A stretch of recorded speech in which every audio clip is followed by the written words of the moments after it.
Hey guys, welcome to another episode of On the Couch with Fouch. We are at the National Quartet Convention recording all these interviews this year. And I've had the great opportunity to sit down this week with a lot of my favorite singers, a lot of people that I don't get the chance to see throughout the year. If you're watching this interview on Facebook, please go ahead and hit the like button right here at the Matthew Fouch page. Comment, share. Please share with all of your friends that like Southern gospel music. This is the interview series to get to know your favorite Southern gospel music artists. Subscribe on YouTube and sign up at onthecouchwithfouch.com to get the emails so that you can get the emails the first of every month directly to your email inbox so that you don't miss the new ones. Today I have the privilege of interviewing Southern Gospel's favorite soprano singer year after year that comes from the first family in gospel music, the Hoppers. I have Kim Hopper with me. Thank you so Hello. much for being with me today. It's my pleasure. First of all, let's start out and say that I think we should reverse this sometime and let me interview you because I don't know a lot about you. Okay. So sometime we have to do that. You're going to let Kim All right. interview. So here's Matt. what I'm gonna prep you here. Okay. I'm gonna ask you some questions here. Okay. At the end, in the past I've done a little thing called the Fouch Zone. Okay. Since you've not watched before, we were talking about that earlier. You don't know what that is. Because I'm pretty much computer illiterate. So Yeah. I'm not going to do that to you. Okay. I'm going to be kind. I'm not going to do that to you. Okay. But what I am going to do, and I don't know if you'll have time while I'm asking questions you're answering, I'll let you ask me a question. Okay. Okay. You got it. So I'll ask my questions. Okay. I don't know I don't know if you can work both sides of your brain while you're trying to talk, I don't answer know. I am questions, and blonde. think. So right off the bat, most of the questions focused on your family, and the rich legacy and heritage that you guys have had in gospel music. So before that, you were into gospel music, and things were happening before the Hoppers. I was going to say, I've got two musical families, Right. not just one. So talk about your musical journey as Oh. Kim. Okay. And what all of that entails. That's a whole lot. It does. Okay. Try to condense it because I know it could be a book. I will. First of all, my dad was a piano player, and he would fill in for even groups like the Oak Ridge Boys at one time, just for a night and helping out with different artists. And he had three little kids who we just would sit around and sing all the time. And he realized that we could sing harmony when we were young. And he would work with the boys a little bit on the baritone part, which is a little harder than the lead and maybe the alto. I don't hear it. I don't hear it. If you can, kudos to you. Yeah, it's a hard part. It is. And he would work with us, and so then he started taking us and letting us open up for these groups that he would play for. And he had little quartets that he played for all the time around home, and so it just grew from that. But I was, I think, maybe 5 or 6, and Tony was just a year younger than me, and then my brother Tim was 3 years older. So we were just children when we started. So you know what? I've actually been doing this almost 40 years. And give these folks, just by chance, they don't know the don't last name. Oh, Give them the last name. Yes, I was a Green. You were I was Green. a Green. Tim And I and had Tony. Tim and Tony Kim Green. Yes. And my sweet baby brother has gone on to be with the Lord now, and Tim is still traveling with a couple guys, and he's going by the Greens again. But you know what? We traveled and sang, and it just grew and grew. And I remember I was sitting in church with my grandmother, who was an alto singer. And I was trying to learn these harmony parts, and she would sit next to me, and if I didn't sing them right, she'd swat me on the knee. It was not right. And boy, I learned real quick that either I was going to get swatted or I was going to learn that alto part. So I picked up on those harmonies very quickly in life. And I was also, get this, after high school, I went to cosmetology school and got my license at a very young Really? age. I did. I didn't know that. Yes, and I still keep my license. So what would you do? I'm kidding. Hey, you I'm can't mess kidding. with perfection. What would you do with this? You can't mess with perfection here. Right. I think you look great. Thanks. Yes. And so I would work in a salon 3 days a week, Monday, Tuesday, and Wednesday, and then I would sing on weekends. So I've been working Wow. like full time since I was like 16 years old. Very good. And then as my brothers and I continued to sing and got some hits and things were going well, and I met Dean. When actually I met him the first time when I was 12, and I had a big crush on him. He was 17, but he wasn't interested in a 12-year-old, which thank God at that Thank time. goodness. Yes, and we met when we opened up for them And I met the Hoppers. I had seen them on Gospel Singing Jubilee, saw Connie and her beehives, and I thought she was the most beautiful woman. And here she is, my mother-in-law. But we became just good friends when I was about 18 or 19, and then we started dating, and we'd only dated 3 months, and we got engaged. Wow. See, he knew a good thing That when was he quick. saw it. Don't let it pass you by. No, don't let it. And we got married in about 8 months after that, and I traveled with my family for another year, and we were on separate buses, and that was a real difficult thing as newlyweds. Yeah. So finally I said, boys, we need to find somebody, and that's when we brought in Amy Lambert, and I left and joined the Hoppers, and that's been almost 28 years ago. Wow. Yes. Time has flown. Yes, it has. Yes, it has. I'm going to ask you this. Sure. What would you say was your favorite memory of that time with the Greens? Oh, there were a lot of them, but we did a 10th anniversary live DVD, and as far as the musical part of what we did, that DVD, which back then was video, and that was right before I was getting ready to leave, and that's when we had the song "When I Knelt, the Blood Fell." Yes, and that was on that video and CD. Cassette, excuse me, it was cassette then. Yes. Cassette and VHS. Yes, it was. It was. And that was just a memorable night. We had a live band that we brought some guys in from Nashville, and the boys knew that I was getting ready to leave. And it was very emotional, but it was good. And we had the song Miracle in Me, and that was produced by Roger Bennett, and we were on a record company with Roger Bennett, and Eldridge Fox owned the record label, and Anthony Berger played piano on There's a Miracle in Me. Wow. So we had some wonderful experiences as kids, and we would open up for the cathedrals and just a lot of groups even back then. We were just children, didn't know what we were doing. Yeah. But People God were had loving your music, well, loving your singing, God had a plan, and opening doors. Yes. And then through the years after I left, the Greens got Amy Lambert and then a couple other girls, and then Taranda came in, and then Tony married her. He thought, that's the only way I'm going to keep a soprano singer is to marry one. So Keep it in the family. Yes, now we keeping gotta it in the make sure. family. That's it. Okay, so and then you transitioned to the Hoppers, like you mentioned, and through 28 years, I think Almost you said. 28 years. 28 years you've been doing you've been traveling with the Hoppers, and now you got your daughter on stage with you singing every night. Amazing. And it's just been this. Talk about what Yeah. that's like. I mean, it's. You know what? It's a journey. I'm It sure. is a journey, because I'm still mom, and she's my daughter, and we may be business partners up on that stage. But I mean, before we go in, it's like, Carly, you're late, you're running late, and Mom, do my hair, pick out and I'm not picking it. I mean, we argue like moms and daughters do. Right. And then you stand up there, but I know that this is what we're supposed to be doing. Carly was one when she was little. She was pretty much, I'm never going to do that. I've seen my mom and dad travel all these years. I'm not going to travel on a bus. I want to go to college, and she's an English major, and she loves to write. She's an amazing writer, and everything that comes out of the Hopper's office, any biographies, anything, she writes. And she's written some stuff for Singing News. She's written for Miss Gaither. She's written in the Homecoming magazine. She did some stuff in the Homecoming Bible that they put out. She's a fantastic writer. But she said, I'll never sing and do all this. Well, she had, unfortunately, she had a really bad seizure a few years ago. And she couldn't drive. She couldn't do anything. In our state, you can't drive for a period of time after a seizure. And it was a 5-minute grand mal seizure. It was bad. Wow. And so we had to pull her out of college at that time. And I said, I'm going to keep her on the bus so that I can watch her and make sure she's always okay. And that's about the same time that Miss Connie went through a second bout of cancer. And so Carly just stepped in and started filling in for her grandmother. And it was all a God thing. I mean, I know that the seizure was awful, and I know Connie's issue, that was terrible.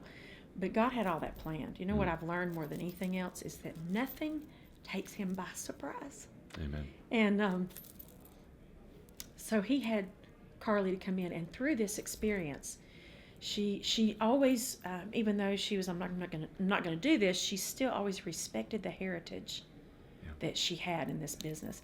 And now even more, she wants to honor her grandmother. And she says, Mom, honestly, in a lot of ways, being on the stage with you guys really kind of saved me. Just some things that she was going through in life. So, God knew exactly what he was doing. Right. So don't ever take anything for granted, because every little step is your journey, and he knows what he's doing, and it's woven in and out, through the years of life, but he's got it all covered. Yeah. And he knows what he's doing, but boy, it gets scary at times. Right. Absolutely. And y'all have been through a lot. Yeah, and we so have. for you to say that and have that testimony really, I'm sure it means a lot to a lot of people that are facing some of the similar things or I hard hope things so. as well. I hope so, because we just experienced a lot of kind of crazy things that happened all at once.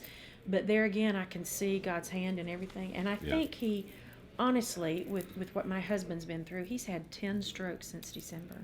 10. And he's still walking and talking. But here's what I found out. God spared him. And he did it in such a magnificent way that he showed Dean that, look, I could have taken you just like that. Yeah. And he chose to leave him here. He has got more of a passion than he's ever had. And I think that all these situations we go through, that it makes us see what's really important. Mm-hmm. And all of us are in agreement. We are in one accord that this is our passion. This is what we're supposed to be doing. Right.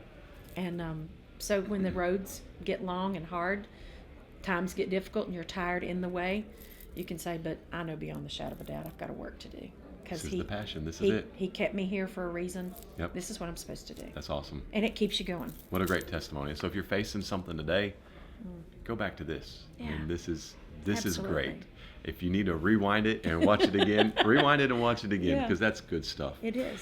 Yes. Lindsay Morton, she submitted a question. Thank you, Lindsay. She would love to know, what's your favorite thing to do in your downtime? Oh, you know what? I love to decorate. I am such a little homemaker.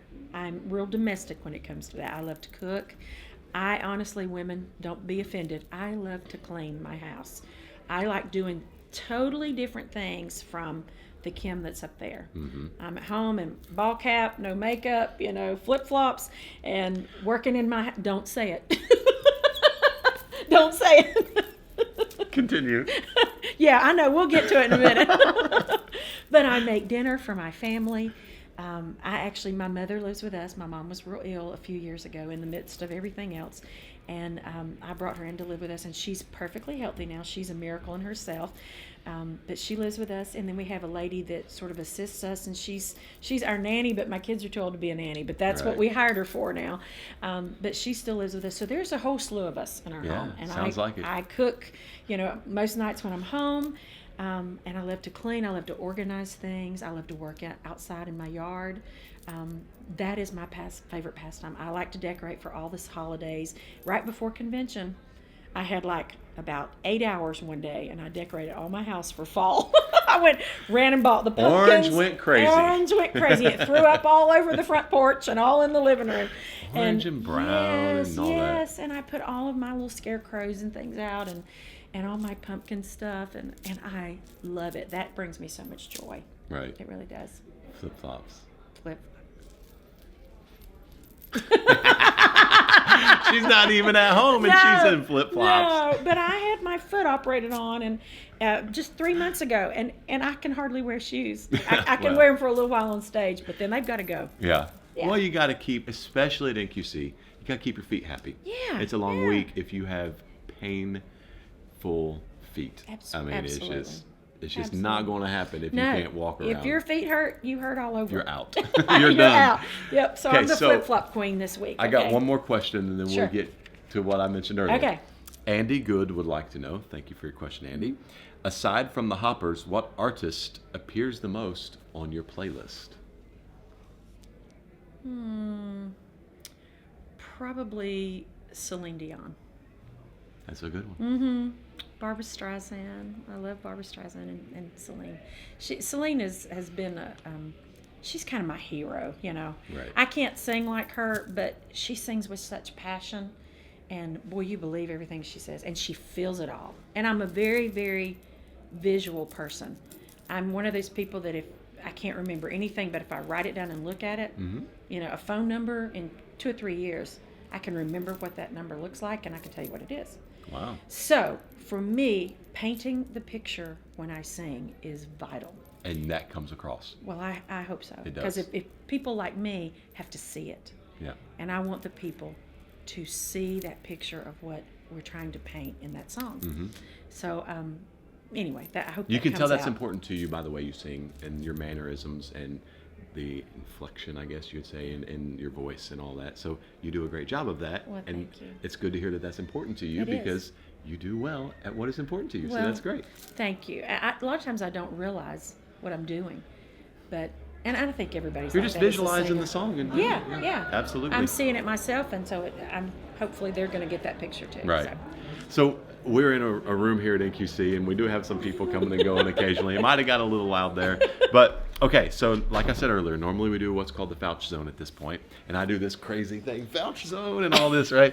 Oh, So- I must see that. Okay, well, you just saw it. But since we're not doing that, and I mentioned earlier, you can ask me one question. So, what question would you like to ask? Can I ask two? No. Here's one thing. My first question is, can I ask two questions? That's it. I want to know, though, this is totally different, I guess, but when's the first time that you saw me? When do you remember us meeting or you seeing me sing or whatever the first time? And, where were you? What were you doing? Were you with a group? Were you... That- don't tell me I that was a year is- old in a cradle and my mother No. brought me to see you.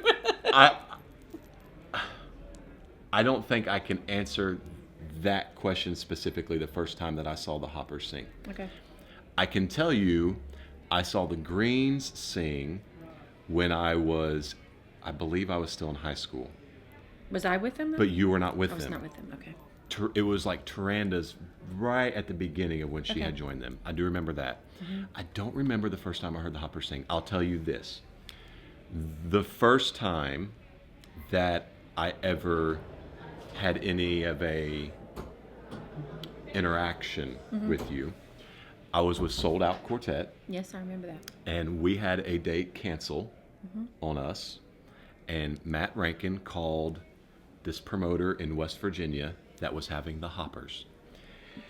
And the promoter, I don't know if they called you guys and asked if we could come and open, or I don't know how all the details worked out, but they agreed, the promoter, you guys, whatever, agreed to let us come and sing that night for sales. Because it was a promoted thing. It was for you guys. It was, it was the day before. We're calling, hey, we got this cancellation. We're going to be in the area. Can we just come open up for sales? Sure. And they let us come and do it. And that night, at the end of the night, you wrote a check. I didn't mean for you to talk about that. I know, but I'm not saying it, telling the story to say, well, you gave us money, so whatever. But I can't really put into words what that meant, because when you are in a group and you have a cancellation and you go somewhere for sales only, Yeah. and you don't sell a whole lot, but yet someone comes along and says, I'm so sorry, I've been in that position before. Absolutely. I know what that feels like. Mm-hmm. It's not a $10,000 check, Right. but here's a little something to help you, and you write a check, and like I said, it's not the amount, but it was the heart that we felt when you gave that check. That was the first interaction, and so I don't know if I've ever expressed, I think I have, I've told did. you before, You did. but just thankfulness for that, because that means so much. When you do a small gesture like that maybe is small to you, but it can mean the world to that person in that moment. See, I know that. And I know you didn't ask Right. that to get that story, but that is my first Well, interaction that I remember. Here, let me say to the people here, there was a sweet lady, and I wasn't going to say her, but I am going to say her name. When we were with the Greens and just a kid, and we struggled financially all the time. I mean, we were trying to get started, and we were singing a concert one night, and Debbie just laid on her heart, and Debbie Talley walked up and gave me $100 bill, and she was singing with the Tallies, and she said, I don't know why, but you might need this. And I said, Debbie, I don't want it. She said, no, give this to your family. And she said, pass it along one day, pass it along through life. So you know what? I don't care if it's $5. If the Lord lays it on your heart, not necessarily in an offering in a church, but somebody that you see that you just think maybe they're struggling a little bit in one way or another, whether it's an encouraging word or if it's a $5 bill or a $10 bill, and say, hey, hope this blesses you. And then tell them, now pass this along when you can. Yeah. Because that will continue to do so and keep blessing others. And that's what I did that night. That Just feeling, passed it along. that feeling of a random act of kindness is just, you go through the drive-through at wherever, and someone in front of you pays for your meal. Yes. It's a $5 meal. It's an $8 meal. It's a $1 soda you're going to purchase, whatever. Yeah. But when they say the car in front of you paid for your drink or paid for your meal, it's like, it's almost like your spirit and humanity is renewed. Right. Exactly. And so I couldn't agree more.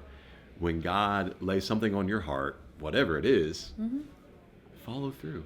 However little, big it is, follow through with it, because you just do not know what that random act of kindness, generosity. My father-in-law has a thing called Cool Kids Ministry, so he calls it random act of coolness. Oh, that's great. So whatever it is, that random act could mean the world to somebody. Yeah. And so, yeah. Great question for me. Well, I'm so Very glad. good. I'm so glad. You know what? I have really think I'm getting to know you a little bit, and I love your heart. Thank you. I love what you're doing here. I know this takes a lot of time, out of your schedule, and people need to hear this stuff because, you're right. A lot of times interviews are, what's your new single, and give us your website. Right. But hey, I want to know somebody's heart. Again, Absolutely. The visual, I want to see that. Yeah. And I think you're pretty cool. I think you're cool too. Thanks. Guys, Thanks. thank you so much for joining us. I hope that you've enjoyed this little behind the scenes kind of, in a way, look. What we try to do here is exactly what she's talking about. We try to just sit down with your favorite artists in gospel music, let them share their heart, let them share a little bit about themselves that sometimes doesn't get to come across from the stage, that you don't hear in the other interviews that you get from Southern gospel music. And it's a video where you can see the passion in their face. You can hear the excitement in their voice about what they're talking about. That's what On the Couch with Fouch is about. Kim, tell them where they can catch up with the Hoppers and everything that you guys got going on. Yes, at www.thehoppers.com. You can go on our website. You can shop the Hoppers.